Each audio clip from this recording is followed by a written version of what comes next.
নমস্কার বন্ধুরা, আমি সোলাঙ্কি। আমার নীতিমূলক গল্পের আসর ও ভৌতিক গল্পের আসরে আমার ছোট ছোট ভাই বোন এবং আমার দাদা দিদিদের আরও একবার অনেক অনেক স্বাগত। যিনারা প্রতিদিনের শ্রোতা বন্ধু তাঁদের উদ্দেশ্যে তো অবশ্যই, আর যিনারা আজ আমার চ্যানেল নতুন ভিজিট করছেন তাঁদের উদ্দেশ্যেও থাকলো অসংখ্য ধন্যবাদ। যিনারা আজ নতুন আমার চ্যানেল ভিজিট করছেন তাঁদের উদ্দেশ্যে বলবো, অবশ্যই আজকের গল্পটা যদি আপনাদের ভালো লাগে আমার পাশে থাকার অনুরোধ রইল। আর আমার পাশে থাকার জন্য আমার চ্যানেলটাকে সাবস্ক্রাইব করে পাশে থাকা বেল আইকন প্রেস করে অল নোটিফিকেশান করে দেবেন। তাহলে আমি যখনই যেইরূপ গল্প নিয়ে উপস্থিত হব সেগুলো সময় মতো আপনাদের ফোনে নোটিফিকেশান আকারে চলে যাবে। আর হ্যাঁ বন্ধুরা, যদি আজকের গল্পটা আপনাদের ভালো লেগে থাকে তাহলে অবশ্যই একটা করে লাইক করবেন, পারলে বন্ধুদের সাথে অবশ্যই শেয়ার করবেন। তো বন্ধুরা, আজ আর কথা না বাড়িয়ে আজকের যে গল্পটা আমরা পড়ব, গল্পটার নাম হলো দেহান্তর। লিখেছেন শরদিন্দু বন্দ্যোপাধ্যায়।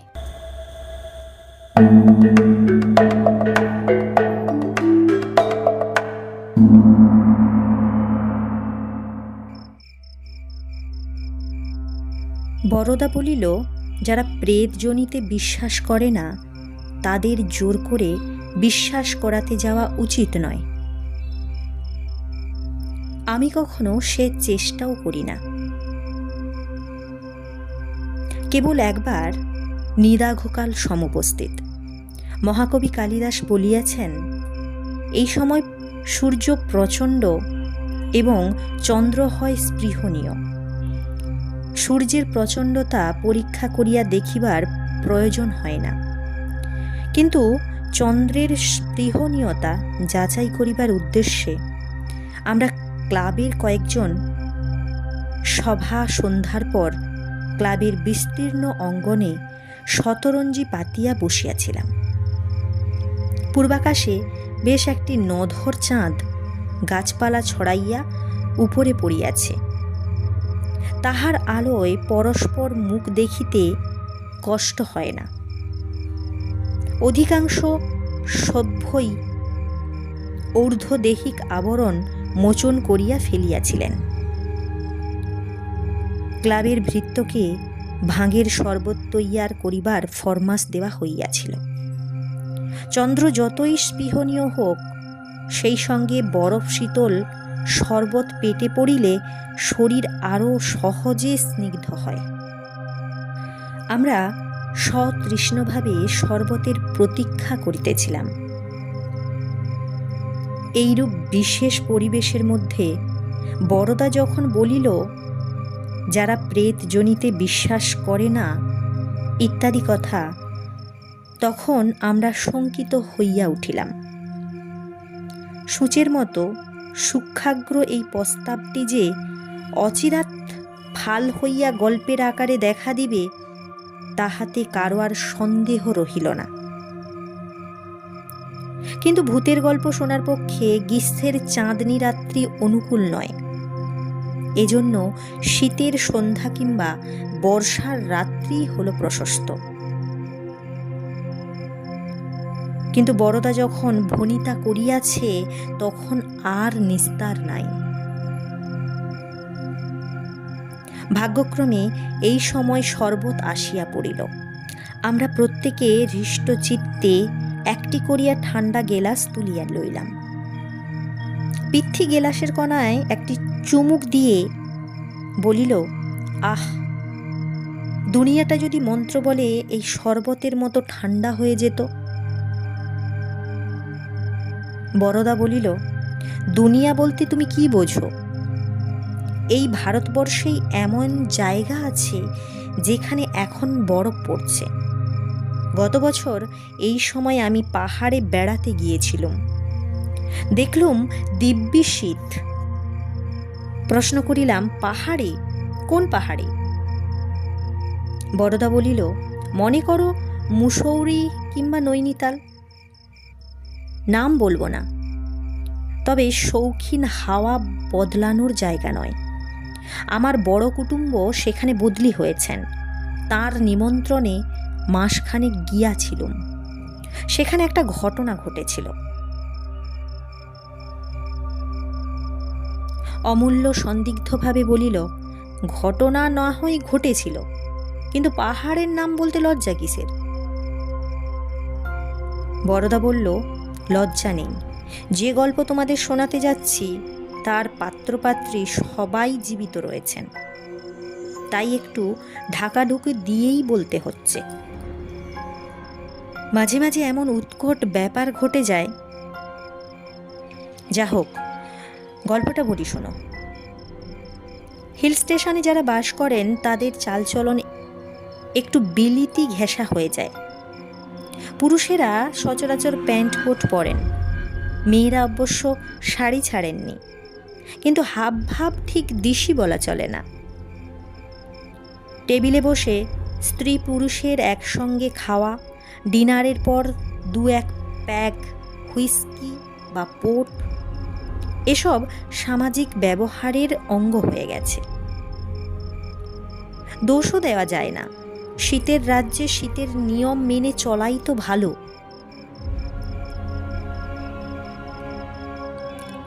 শ্যালকের চিঠি পেয়ে আমি তো গিয়ে পৌঁছলাম। 2-4 দিন থাকতে না থাকতেই গায়ে বেশ গত্তি লাগলো। আমার শ্যালকটি দারুণ মাংসাশী, বাড়িতে রোজ মুরগি মাটনের সাধ্য চলছে। তার উপর পাহাড়ে ঘুরে বেড়ানো, ঘন্টায় ঘন্টায় খিদে পায়। জায়গাটা সত্যিই চমৎকার, যেমন জল হাওয়া তেমনি তার প্রাকৃতিক দৃশ্য। কয়েকটি নতুন বন্ধুও জুটে গেল। এখানে 10-12 ঘর বাঙালি আছেন, সকলেই ভারী মিশুক। নতুন লোক পেলে খুব খুশি হন। একটি ছোকরার সঙ্গে আলাপ হলো, নাম তার প্রমথ রায়, বয়স 25 কি 26। যেমন মিষ্টি চেহারা তেমনি নরম স্বভাবের, ভালো সরকারি চাকরি করে। মনটা অতি আধুনিক হলেও উগ্র নয়। প্রায় রোজই বিকেলবেলা টেনিস খেলে এবং ফেরবার পথে আমাদের বাসায় ঢু মারত। ছোকরা অবিবাহিত, একলা থাকে, তাই আমাদের সঙ্গে খানিক গল্পগুজব করে 2-1 পেয়ালা চা কিংবা ককটেল সেবন করে সন্ধ্যার পর বাসায় ফিরত। একদিন কথায় কথায় আমার শ্যালক প্রেতজনির কথা তুললেন। বললেন, ওহে প্রমথ, তোমরা তো ভূত প্রেত কিছুই মানো না। আমাদের বড়দা একজন পাকা ভূত জ্ঞানী ব্যক্তি, ভূতের প্রমাণ যদি চাও ওর কাছে পাবে। প্রমথ হেসে উঠল, বলল, আপনি একজন শিক্ষিত ব্যক্তি হয়ে এই সব বিশ্বাস করেন? কথাটা সে হালকাভাবে বললেও গায়ে লাগলো। বললুম, শিক্ষিত লোকেরা এমন অনেক জিনিস বিশ্বাস করে না যা বিশ্বাস করতে অশিক্ষিত লোক লজ্জা পাবে। যথা যথা ফ্রয়েডিয়ান সাইকো অ্যানালিসিস কিংবা প্যাভলভের বিহেভিয়ারিজম। প্রমথ হাসতে লাগলো। সে বুদ্ধিমান ছেলে, তাই এড়ে তর্ক করল না। ভূতের কথা ওখানেই চাপা পড়ল। আমার পাহাড়ে আসার পর 2 সপ্তাহ প্রায় কেটে গেল। দিব্যি আরামে আছি, ওজনও বেড়ে যাচ্ছে। মনে চিন্তা নেই, গায়ে ঘাম নেই, বিছানায় ছারপোকা নেই। খাওয়া, ঘুমোনো আর ঘুরে বেড়ানো, এই 3 কাজে দিবারাত্রি কোথা দিয়ে যে টাইম কেটে যাচ্ছে বুঝতেই পারছি না।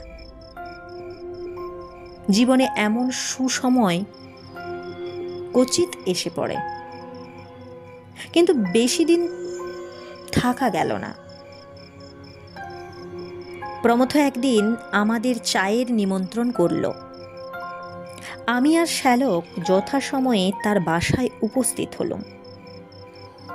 আর কেউ নিমন্ত্রিত হয়নি জানতুম, কিন্তু গিয়ে দেখি একটি তরুণী রয়েছেন।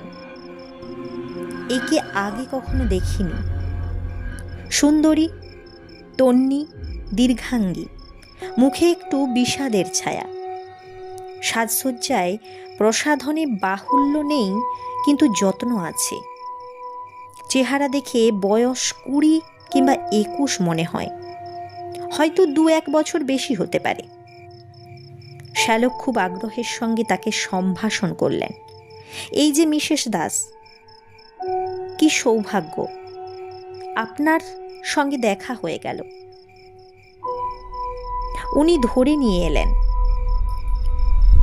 প্রমথ তখন মহিলাটির সঙ্গে আমার আলাপ করিয়ে দিলেন।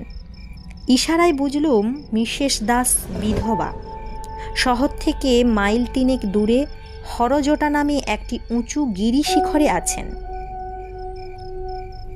খুব ছোট জায়গা, মাত্র 10-12টি বাংলো আছে সেখানে। সেইখানে মিসেস দাস থাকেন। হরজটা থেকে শহরের পথ সুগম নয়, মাঝে একটা উপত্যকা পড়ে। তাই সেখানে যারা থাকেন তারা মাঝে মাঝে শহরে এসে আবশ্যক মতো কেনাকাটা করে নিয়ে যায়। চা কেক সহযোগে গল্প চলতে লাগলো। লক্ষ্য করলুম মিসেস দাস একদিকে যেমন সম্পূর্ণ রূপে আধুনিকা, অন্যদিকে তেমনি শান্ত এবং সংযত। তার সুন্দর চেহারার একটা প্রবল আকর্ষণ আছে, অথচ তার সঙ্গে খুব বেশি ঘনিষ্ঠতা কারো চলে না। তিনি অত্যন্ত সহজভাবে সকলের সঙ্গে হাসি ঠাট্টায় যোগ দিতে পারেন, কিন্তু তার সঙ্গে প্রলোভতা করবার সাহস কারণ নেই। তার সুকুমারত্বই যেন বর্ম। প্রমথকেও সেই সঙ্গে লক্ষ্য করলুম। এতদিন বুঝতে পারিনি যে তার জীবনে প্রেম ঘটিত কোনো জটিলতা আছে। এখন দেখলুম বেচারা একেবারে হাবুডুবু খাচ্ছে। কম্পাসের কাঁটা অন্য সময় ঠিক থাকে, কিন্তু চুম্বকের কাছে এলে একেবারে অধীর এবং অসংবৃত্ত হয়ে পড়ে। ঠিক সেই রকম প্রমথর অবস্থাও। তার প্রতিটি কথা, প্রতিটি অঙ্গভঙ্গি প্রকাশ করে দিচ্ছে যে ওই মেয়েটিকে সে ভালোবাসে। লোকলজ্জার খাতিরেও মনের অবস্থা লুকোবার ক্ষমতা তার আর নেই। অথচ মিসেস দাস বিধবা, হন প্রগতিশীলা আধুনিকা, তবু হিন্দু বিধবা। মনে মনে উত্তেজিত হয়ে উঠলুম। পাহাড়ের হিমেল হাওয়ায় এই যে বিচিত্র রোমান্স অঙ্কুরিত হয়ে উঠেছে, এর পরিণতি কোথায়? চায়ের পর্ব শেষ হতেই মিসেস দাস উঠে পড়লেন। দিনের আলো থাকতে থাকতে তাকে হরজটায় ফিরতে হবে। তিনি আমাদের 3 জনকে দৃষ্টির আমন্ত্রণে টেনে নিয়ে বললেন, একদিন হরজটায় আসুন না, একটু নিরিবিলি এই যা, নইলে খুব সুন্দর জায়গা। এমন সূর্যোদয় পৃথিবীতে আর কোথাও দেখা যায় না। আসবেন। আমরা গলার মধ্যে ধন্যবাদ সূচক আওয়াজ করলুম। তিনি চলে গেলেন। তারপর আরও কিছুক্ষণ বসে আমরাও উঠলুম। অতিথি সৎকারের যথোচিত চেষ্টা সত্ত্বেও প্রমথ ক্রমাগত অন্যমনস্ক হয়ে পড়ছে দেখে তাকে আর কষ্ট দিতে ইচ্ছে হলো না। বাড়ি ফেরার পথে শ্যালককে জিজ্ঞেস করলুম, কি হে, ব্যাপার কি? ভেতরে কিছু কথা আছে নাকি? শ্যালক আমার দিকে চেয়ে মুচকি হাসলেন। তুমি ওর লক্ষ্য করেছ দেখছি। আমি গুজব শুনেছিলাম, আজ চোখে দেখলুম। প্রমথ সাবিত্রীকে বিয়ে করবার জন্য খেপে উঠেছে। ওর নাম বুঝি সাবিত্রী? তা উনি কি বললেন? যতদূর শুনেছি সাবিত্রীর মত নেই। মত নেই কেন? হিন্দু সংস্কার না অন্য কিছু? তা ভাই ঠিক বলতে পারি না। কতটা সংস্কার হতে পারে, আবার কতটা মৃত স্বামীর প্রতি ভালোবাসাও হতে পারে। জিজ্ঞেস করলুম, স্বামী কতদিন মারা গেছেন? শ্যালক বললেন, তা প্রায় বছর 2 হতে চলল। ভদ্রলোক রেলের বড় ইঞ্জিনিয়ার ছিলেন। হঠাৎ রেলে কাটা পড়লেন। তোমার সঙ্গে পরিচয় ছিল? সামান্য। খুব রাশভারী জবরদস্ত লোক। বয়স আন্দাজ 35 বছর হয়েছিল। মাত্র বছরখানেক সাবিত্রীকে বিয়ে করেছিলেন। মিসেস দাস হরজটায় থাকেন কেন? বাড়িটা দাসের ছিল, সাবিত্রী উত্তরাধিকার সূত্রে পেয়েছে। তাছাড়া দাস অন ডিউটি মারা গিয়েছিলেন, তাই রেলওয়ে থেকে তার বিধবা একটা মাসহারা পায়, তাতেই চলে। সাবিত্রী কেমন মেয়ে তোমার মনে হয়? খুব ভালো। অমন মেয়ে দেখা যায় না। এই বয়সে একলা থাকে, কিন্তু কেউ কখনো ওর নামে একটা কথাও বলতে পারেনি। বিধবা বিবাহ সম্বন্ধে তোমার মতামত কি? এরকম ক্ষেত্রে হওয়াই ভালো। সারা জীবন অতীতের পানে চেয়ে কাটিয়ে দেওয়া কোনো মানে হয় না। ছেলেপুলে থাকলেও বা কথা ছিল, কিন্তু সাবিত্রী বোধহয় বিয়ে করবে না। এই ঘটনার পর আরও দিন 10 কেটে গেল। প্রমথ আর আসেনি। আমরা তার মনের কথা আঁচ করেছি বলেই বোধহয় সে আর আমাদের এখানে আসেনি। সে আমাদের এড়িয়ে যাচ্ছে। আমারও স্বর্গ হতে বিদায় নেবার সময় হলো। আমি পাততাড়ি গুটোচ্ছি, এমন সময় একদিন প্রমথ এলো। একটু লজ্জা লজ্জা ভাব। 2-4 কথার পর বলল, মিসেস দাস চিঠি দিয়ে লিখেছেন আমাদের 3 জনকে হরজটায় নেমন্তন্ন করেছেন সূর্যোদয় দেখবার জন্য। যাবেন? আমার কোনো আপত্তি ছিল না, কিন্তু শ্যালক আপত্তি তুললেন।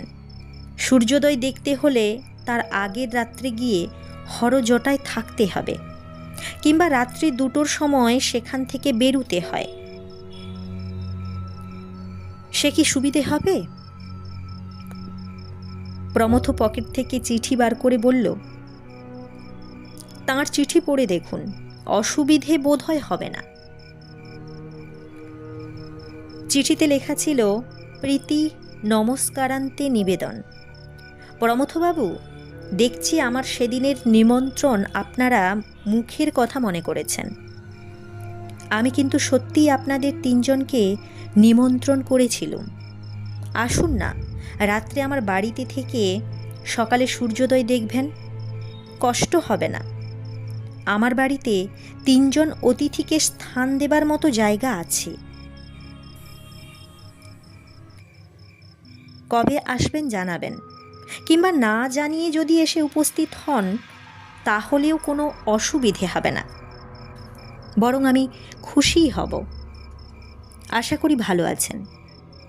নিবেদিকা, সাবিত্রী দাস। এরপর আর শ্যালকের আপত্তি রইল না। প্রমথ উৎসাহিত হয়ে বলল, আজ শনিবার আছে, চলুন না আজই যাওয়া যাক। 5টার সময় বেরুলে সন্ধ্যের আগেই পৌঁছানো যাবে। তাই ঠিক করে বেরিয়ে পড়া গেল। হরজটা শিখরটি উপত্যকা থেকে দেখা যায়। সত্যি হরজটা নামটা সার্থক, যেন ধ্যানমগ্ন মহাদেবের জটা পাকিয়ে পাকিয়ে ওপরে উঠেছে। তার খাঁজে খাঁজে সাদা বাংলোগুলো ধুতরা ফুলের মতো ফুটে আছে। অপূর্ব দৃশ্য। কিন্তু সেখানে পৌঁছবার রাস্তাটি অপূর্ব নয়। 3 মাইল পথ হাঁটতে পাক্কা 2.5 ঘন্টা সময় লাগলো। আমরা যখন মিসেস দাসের বাংলোর সামনে গিয়ে হাজির হলুম, তখন দিনের আলো ফুরিয়ে এসেছে। তবু হরজটার কুটির কুণ্ডলিতে সূর্যাস্তের আবির লেগে আছে। মিসেস দাস বাড়ির সামনের বারান্দায় ইজি চেয়ারে বসেছিলেন। উৎফুল্ল কলকাকলি দিয়ে আমাদের অভ্যর্থনা করলেন। আমাদের দেখে তার এই অকৃত্রিম আনন্দ বড় ভালো লাগলো। শোনা যায় আসন্ন দুর্ঘটনা সামনে কালো ছায়া ফেলে, তার আগাম বার্তা জানিয়ে দেয়। কিন্তু আশ্চর্য, সেদিন দুর্ঘটনার বিন্দুমাত্র পূর্বাভাস পায়নি। সেই পার্বত্য সন্ধ্যার গৈরিক আলো মনে হয়েছিল এ আলো নয়, এ এক অপরূপ এক দৈবী প্রসন্নতা। তার আড়ালে যে লেশমাত্র অশুভ লুকিয়ে থাকতে পারে তা কল্পনা করাও যায় না। আমারও বোধ হয় প্রমথও কিছু আভাস পায়নি। মিসেস দাস আমাদের বাড়ির ভেতর নিয়ে গেলেন। গরম জলে মুখ হাত ধুয়ে ড্রয়িং রুমে এসে দেখি চা তৈরি। বাড়িতে পুরুষ চাকর নেই, দুটি পাহাড়ি মেয়ে মানুষ কাজকর্ম রান্না বান্না করে এবং রাত্রে সেখানে থাকে। হরজটায় এখনো বিদ্যুৎ এসে পৌঁছয়নি। কেরোসিন ল্যাম্পের মোলায়েম আলোয় চা খেতে বসলুম। মিসেস দাস চাকরানীদের সাহায্যে আমাদের পরিচর্যা করতে লাগলেন। ড্রয়িং রুমের দেওয়ালে একটা এনলার্জ করা ফটোগ্রাফ টাঙানো ছিল। দূর থেকে ভালো করে দেখতে পাচ্ছিলুম না। চা খাওয়া শেষ করে তার কাছে গিয়ে দাঁড়ালুম। ইনি অকাল মৃত মিস্টার চওড়া চিবুকের মাঝখানে খাঁজ, চোখের দৃষ্টি একটু কড়া। ফটো তোলার সময় ঠোঁটের কোণে যে হাসি আনার নিয়ম আছে সেটি অবশ্য রয়েছে, কিন্তু হাসি দিয়ে চরিত্রের দৃঢ়তা ঢাকা পড়েনি। মনে মনে এই মুখখানার সঙ্গে প্রমথ নরম মিষ্টি মুখের তুলনা করছি। এমন সময় পাশে মৃদু কণ্ঠের আওয়াজ হলো, আমার স্বামী। দেখলুম মিসেস দাস আমার পাশে এসে দাঁড়িয়েছেন। তারপর প্রমথ এসে দাঁড়ালো। মিসেস দাস কিছুক্ষণ ফটোর দিকে তাকিয়ে থেকে চকিতে প্রমথর পানে চাইলেন। তার মুখখানি শান্ত, মুখ দেখে মনের কথা ধরা যায় না।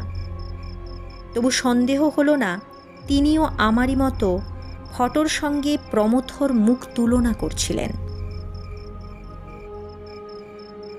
আমরা আবার ফিরে এলুম। মেয়ে মানুষের মন বোঝা সহজ নয়, বিশেষত মিসেস দাসের মতো মেয়ের জন্য। কবি বলেছেন, রমণীর মন সহস্র বর্ষের সখ্য সাধনার ধন। আমি ভাবতে লাগলাম, ইনি প্রমথকে বিয়ে করতে অস্বীকার করছেন এ কথা নিশ্চয়ই সত্য, কিন্তু প্রমথ সম্বন্ধে তার মনে কি কোনো দুর্বলতা নেই? এই যে আজ তিনি আমার মতন একজন অপরিচিত লোককে নিমন্ত্রণ করে এনেছেন, এটা কি শুধুই লৌকিক সহৃদ্যতা, না এর অন্তরালে একজন বিশেষ ব্যক্তিকে কাছে পাওয়ার অভিপ্রায় লুকিয়েছিল? প্রমথর অবস্থা কিন্তু বর্ণনা করা নিষ্প্রয়োজন। সেদিন যেমন দেখেছিলুম আজও ঠিক তাই। চুম্বকাবিষ্ট কম্পাসের কাঁটা, অন্য কোনো দিকেই তার লক্ষ্য নেই। ক্রমে রাত্রি হলো। উত্তর দিক থেকে একটা খুব ঠান্ডা হাওয়া উঠে মাথার উপর দিয়ে সাঁই সাঁই শব্দে বইতে লাগলো। রান্নাবান্না হতে স্বভাবতই একটু দেরি হলো। আমরা রাত্রির খাওয়া শেষ করে যখন উঠলুম তখন প্রায় 11টা বাজে। মিসেস দাস বললেন, আপনারা শুয়ে পড়ুন গিয়ে, সকাল 3:30-এর আগে কিন্তু উঠতে হবে, নইলে সূর্যোদয়ের সব সৌন্দর্য দেখতে পাবেন না। ভাবনা হলো, এখন শুতে গেলে 3:30-এর সময় ঘুম ভাঙবে কি? যদি না ভাঙে, আজকের অভিযানটাই তো ব্যর্থ হয়ে যাবে। জিজ্ঞেস করলুম, অ্যালার্ম ঘড়ি আছে কি? মিসেস দাস বললেন, না। কিন্তু সেই জন্য ভাববেন না, আমি ঠিক সময়ে আপনাদের তুলে দেব। শ্যালক বললেন, কিন্তু আপনার ঘুম যে ভাঙবে তার ঠিক কি? মিসেস দাস একটু হেসে বললেন, আমি ঘুমোবো না। এই ঘন্টা আমি বই পড়েই কাটিয়ে দেব, আমার অভ্যেস আছে। অবাক হয়ে চেয়ে রইলুম। আমরা ঘুমোবো আর ভদ্রমহিলা সারা রাত জেগে থাকবেন? হঠাৎ প্রমথ তাঁর দিকে এগিয়ে গিয়ে বলল, তাহলে আমিও জেগে থাকি।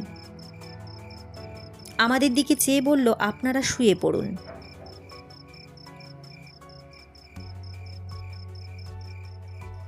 আমার মন কিন্তু এই প্রস্তাবে সায় দিল না। আমরা দুজন বয়স্ক ব্যক্তি ঘুমোবো আর এই দুটি যুবক যুবতী সারা রাত্রি একত্র থাকবে? শ্যালক সমস্যা ভঞ্জন করে দিয়ে বললেন, তবে আমরা সকলেই জেগে থাকি না কেন? আমার আবার নতুন জায়গায় সহজে ঘুম আসে না। এমনিতেই হয়তো চোখ চেয়ে রাত কেটে যাবে। আমি বললাম, আমারও ঠিক তাই। মিসেস দাস আপত্তি করলেন, কিন্তু আমরা তা শুনলাম না। ড্রয়িং রুমে বেশ জুত করে বসা গেল। 4 ঘন্টা দেখতে দেখতে কেটে যাবে। শ্যালক প্রস্তাব করলেন, তাস খেলা যাক। কিন্তু বাড়িতে তাস ছিল না, তাই সে প্রস্তাবটা রাখা গেল না। প্রথমে খুব উৎসাহের সঙ্গে আরম্ভ হয়ে পরে ধীরে ধীরে গল্প চলেছে, কিন্তু তা ঝিমিয়ে পড়ার মতো গল্প। মিসেস দাস একটি হেলান দেওয়া চেয়ারে শুয়েছেন। শ্যালক সোফায় লম্বা হয়ে সিগারেট টানছেন। আমিও একটি গদি মোড়া চেয়ারে গুটিসুটি হয়ে বেশ আরাম অনুভব করছি। কেবল প্রমথ অস্থিরভাবে ঘরময় ঘুরে বেড়াচ্ছে। এটা ওটা নাড়ছে, আলোটা কখনো কমিয়ে দিচ্ছে, কখনো বাড়িয়ে দিচ্ছে। মিসেস দাসের শান্ত চোখ তাকে অনুসরণ করছে। 12টা বাজল। শ্যালক উঠে বসলেন। সিগারেটের দগ্ধ প্রান্তটুকু অ্যাস্ট্রের ওপর রেখে বললেন, আচ্ছা মিসেস দাস, আপনি এই বাড়িতে একলা থাকেন, আপনার ভয় করে না? মিসেস দাস একটু ভুরু তুলে তাকালেন। ভয়? কিসের ভয়? বাড়ির মাথার ওপর ঠান্ডা বাতাস সাঁই সাঁই শব্দ করে চলেছে। আমি একটা হাই চাপা দিয়ে বললুম, মনে করুন ভূতের ভয়। প্রমথ মিস্টার দাসের ফটোগ্রাফের সামনে দাঁড়িয়ে বিরাগ ভরা চোখে তার দিকে তাকিয়েছিল। আমার কথা শুনে চকিতে ফিরে চাইল। তারপর আমাদের মধ্যে এসে দাঁড়ালো। বিদ্রূপ করে বলল, ভূতের ভয়? সে আবার কি? ভূত বলে কিছু আছে নাকি? বরদাবাবুর যত কুসংস্কার। মিসেস দাসকে জিজ্ঞেস করলুম, আপনারও কি তাই মত? তিনি একটু চুপ করে বললেন, পরজন্ম আমি বিশ্বাস করি, কিন্তু ভূত ভূত কি জানি না। প্রমথ জোর গলায় বলে উঠল, ভূত নেই। ভূত শব্দের যে অর্থই ধরো, ভূত থাকতে পারে না। আছে শুধু বর্তমান এবং ভবিষ্যৎ। এই কি যথেষ্ট নয়? তার মুখের পানে তাকালুম। মুখখানা লাল হয়ে উঠেছে। প্রমথ নরম স্বভাবের মানুষ, তাকে এত বিচলিত কখনো দেখিনি। যেন সাবিত্রীকে একটা কথা বলবার জন্য তার প্রাণে প্রবল আবেগ উপস্থিত হয়েছে, অথচ আমাদের সামনে বলতে পারছে না। শ্যালকও ব্যাপারটা বুঝেছিল। তিনি বললেন, বর্তমান আর ভবিষ্যৎ যদি থাকে তবে ভূতও থাকতে বাধ্য। আমাদের সকলেরই অতীত জীবন আছে, সেইটাই ভূত। তোমারও ভূত আছে প্রমথ, তাকে এড়ানো সহজ নয়। তবে মরা মানুষের সঙ্গে আমাদের তফাৎ এই যে, মরা মানুষের সবটাই ভূত, আমাদের কিছুটা বর্তমান আর ভবিষ্যৎ আছে। শ্যালক যে ভূত কথাটায় দুরকম অর্থ নিয়ে লোফালোফি করছেন, প্রমথ তা বুঝল না। তার তখন রোগ চেপে গেছে। সে হাত নেড়ে বলল, ওসব হেয়ালি আমি বুঝি না। মৃত্যুর পর আত্মা যে বেঁচে থাকে তার প্রমাণ করতে পারবেন? শ্যালক হেসে বললেন, আমি কিছুই প্রমাণ করতে পারি না। প্রেতজনী সম্বন্ধে বড়দা খবর রাখে, ওকে জিজ্ঞেস করো। আমি বললুম, দেখুন প্রমথবাবু, যে লোক জেগে ঘুমোয় তাকে জাগানো যায় না। আপনিও যদি বিশ্বাস করবেন না বলে বদ্ধপরিকর হয়ে থাকেন, তাহলে আপনাকে বিশ্বাস করানো কারুর সাধ্য নেই। তবে এতটুকু বলতে পারি, অনেক বৈজ্ঞানিক বুদ্ধিসম্পন্ন প্রতিভাবান লোক প্রেতজনিতে বিশ্বাস করেছেন, যথা William Crookes, Oliver Lodge, Conan Doyle. Pramatha মুখ শক্ত করে বলল, আমি বিশ্বাস করি না। যদি প্রমাণ করে দিতে পারেন তো প্রমাণ করুন, নইলে কেবল কতগুলো বিলিতি নাম আউড়ে আমাকে কাবু করতে পারবেন না। একটু রাগ হলো। বললুম, বেশ, বিশ্বাস করা বা না করা আপনার ইচ্ছে, কিন্তু চেষ্টা করে দেখতে পারি। মিসেস দাস, আসুন, প্ল্যানচেট করা যাক। তিনি একটু শঙ্কিত হয়ে বললেন, প্ল্যানচেট মানে ভূত নামাবেন? বললুম, প্রমথবাবুর অবিশ্বাস ভাঙবার আর তো কোনো উপায় দেখি না। তবে আপনার যদি ভয় করে তাহলে কাজ নেই। তিনি বললেন, না না, ভয় করবে না। চকিতে একবার প্রমথর দিকে তাকিয়ে বললেন, বেশ তো, করুন না। আর কিছু না হোক, সময় তো কাটবে। কি চাই বলুন? বললুম, বেশি কিছু নয়, ছোট একটা তেপায়া টেবিল হলেই হবে। ছোট একটা তেপায়া টেবিল ঘরেই ছিল। আমি তখন দু চার কথায় প্ল্যানচেটের প্রক্রিয়া বুঝিয়ে দিলাম। তারপর আলোটা কমিয়ে দিয়ে চারজনে টেবিলে ঘিরে বসে গেলাম। শ্যালক প্রশ্ন করলেন, কাকে ডাকা হবে? আমি বললুম, যাকে ইচ্ছে ডাকা যেতে পারে, তবে এমন লোক হওয়া চাই যাকে আমরা সবাই চিনি, অন্তত যার চেহারা আমাদের সকলের জানা। আমরা যেখানে বসেছিলুম তার অল্প দূরেই মিস্টার দাসের ছবি দেওয়ালে টাঙানো ছিল।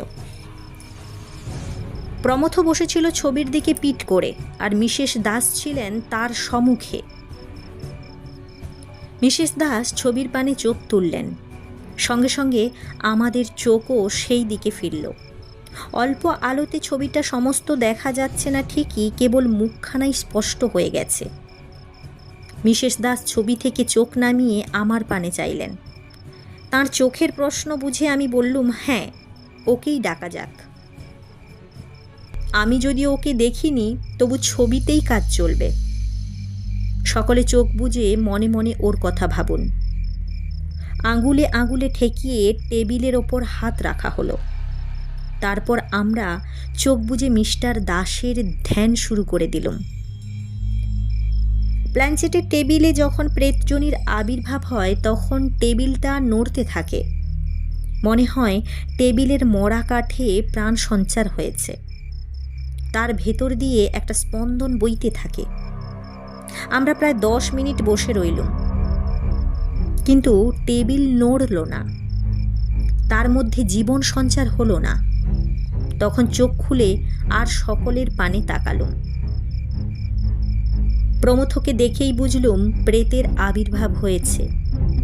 টেবিলের ওপর নয়, মানুষের ওপর। এমন মাঝে মাঝে হয়। তার মুখটা বুকের উপর ঝুলে পড়েছে, ঠোঁট দুটো নড়ছে, মুখের চেহারা কেমন যেন বদলে গেছে। প্রেতের উদ্দেশ্যে প্রশ্ন করলুম, কেউ কি এসেছেন? প্রমথ আস্তে আস্তে মুখ তুলল। তারপর টকটকে রাঙা চোখ খুলে মিসেস দাসের দিকে এক দৃষ্টে চেয়ে রইল। আমি হাত বাড়িয়ে আলোটা উজ্জ্বল করে দিলাম। এতক্ষণে প্রমথর মুখ ভালো করে দেখা গেল। তার মুখ দেখে আমি ভয় পেয়ে গেলুম। কঠিন হিংস্র মুখ, ক্রূর চোখ, যেন জলজল করছে।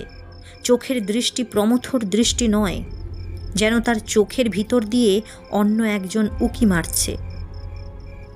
মিসেস দাস সম্মোহিতের মতো তার পানে চেয়েছিলেন। হঠাৎ প্রমথ উগ্র কণ্ঠে বলে উঠল, সাবিত্রী। তার গলার আওয়াজ পর্যন্ত বদলে গেছে। মিসেস দাসের চোখ বিস্ফারিত হতে লাগলো।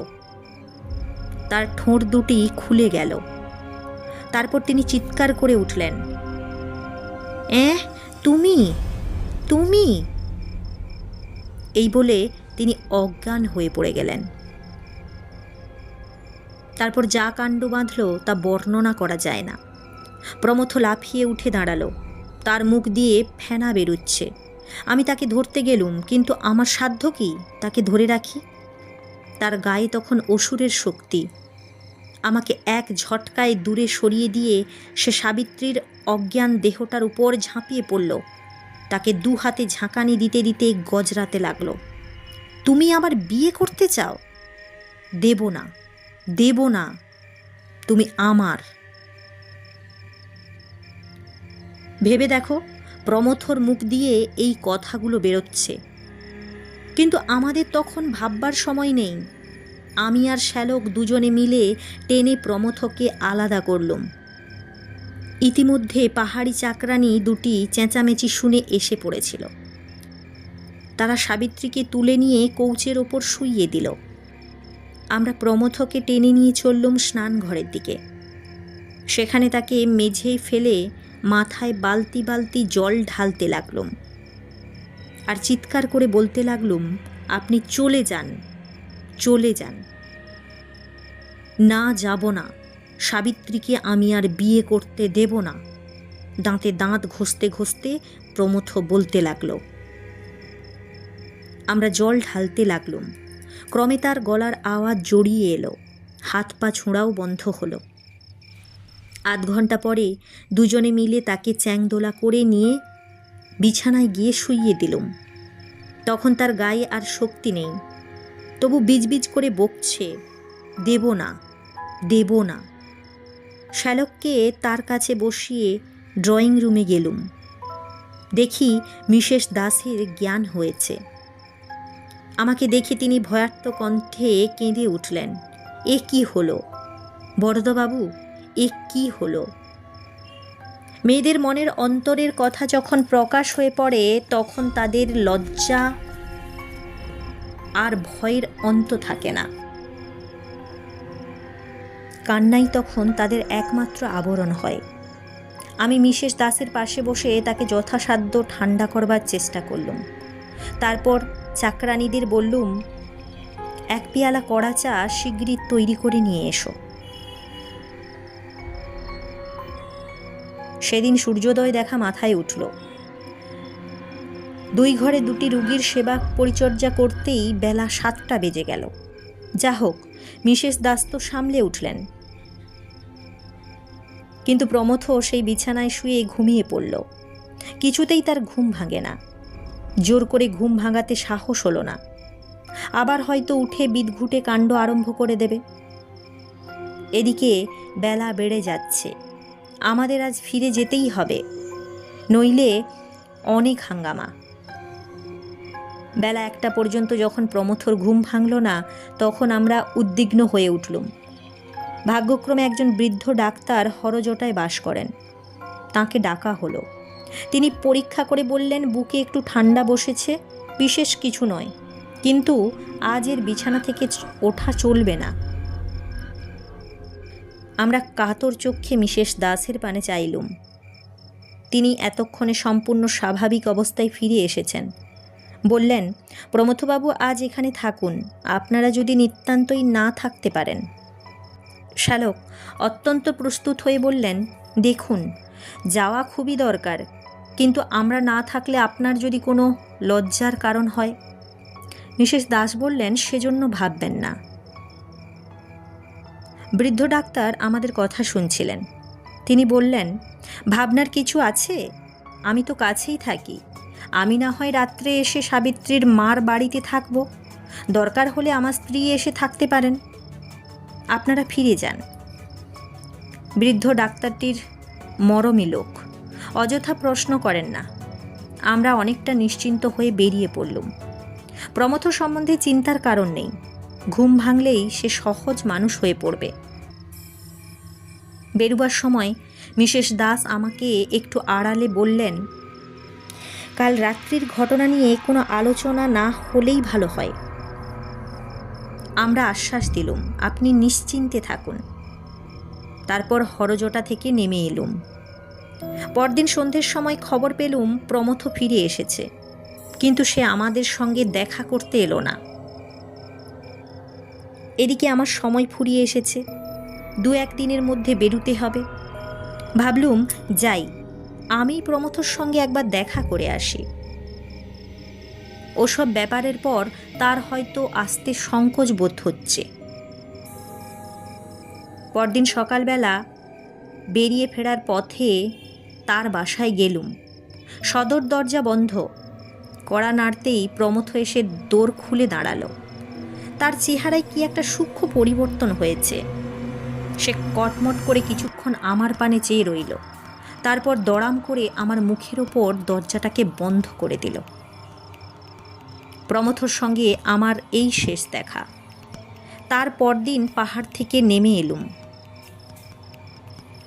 এই পর্যন্ত বলিয়া বরদা থামিল। ইতিমধ্যে চাঁদ অনেকখানি ওপরে উঠিয়াছে। ভাঙের নেশার জন্যই হোক বা বরদার গল্প শুনিয়াই হোক, বাতাস বেশ ঠান্ডা লাগিতেছিল। পৃথ্বী প্রশ্ন করিল, তোমার গল্প এখানেই শেষ, না আরও কিছু আছে? বরদা একটা সিগারেট ধরাইয়া বলিল, আর একটু আছে। মাসখানেক পরে শ্যালকের কাছ থেকে এক চিঠি পেলুম। তিনি এক আশ্চর্য খবর দিয়েছেন। সাবিত্রীর সঙ্গে প্রমথর সিভিল ম্যারেজ হয়ে গেছে। আমার ধারণা ছিল যে ব্যাপার ঘটেছে তারপর তাদের আর বিয়ে অসম্ভব। প্রমথ যে শেষকালে আমার সঙ্গে অমন রূঢ় ব্যবহার করেছিল, সেটাও আমি তার ব্যর্থতার প্রতিক্রিয়া মনে করেইছিলুম। কিন্তু দেখলুম আমার হিসেবে আগাগোড়াই ভুল। সাথে শ্যালক আরও একটি খবর দিয়েছে, সেটিও অদ্ভুত। এই অল্প সময়ের মধ্যে প্রমথর চেহারায় নাকি অনেকখানি বদলে গিয়েছে। সকলেই বলছে তার চেহারা ক্রমশ গতাসু মিস্টার দাসের মতো হয়ে দাঁড়াচ্ছে। এমনকি তার চিবুকের মাঝখানে একটা খাঁজও দেখা দিয়েছে। সিগারেটে একটা লম্বা টান দিয়ে বরদা বলিল, এতক্ষণ আমি সরলভাবে ঘটনাটা বলে গেছি, নিজের টিক্কা টিপ্পনি কিছুই দিইনি। এখন তোমরাই এর টিকা টিপ্পনি বার করো। এটা কি, মিস্টার দাসের প্রেতাত্মা কি প্রমথকে তার দেহ থেকে উৎখাত করে নিজে কায়েমি হয়ে বসেছেন এবং নিজের বিধবাকে আবার বিয়ে করেছেন? কিংবা আর কি হতে পারে? আমরা কেবলই উত্তর দিলাম না। বরদা তখন কতকটা নিজ মনেই বলিল, যদি তাই না হয় তাহলে প্রমথর আত্মাটার কি হলো, কোথায় গেল সে? অকস্মাৎ আকাশে একটা দীর্ঘ আর্তকর্কশ চিৎকারের ধ্বনি শোনা গেল। আমরা চাহিয়া চকিত দৃষ্টে ঊর্ধ্বে দেখিলাম বাবুদের মতো একটা পাখি চাঁদের ওপর দিয়া উড়িয়া যাইতেছে। কালো ত্রিকোণ পাখা মেলিয়া পাখিটা ক্রমশ দূরে চলিয়া গেল। কণ্টকিত দেহে আমরা সেই দিকেই চাহিয়া রহিলাম।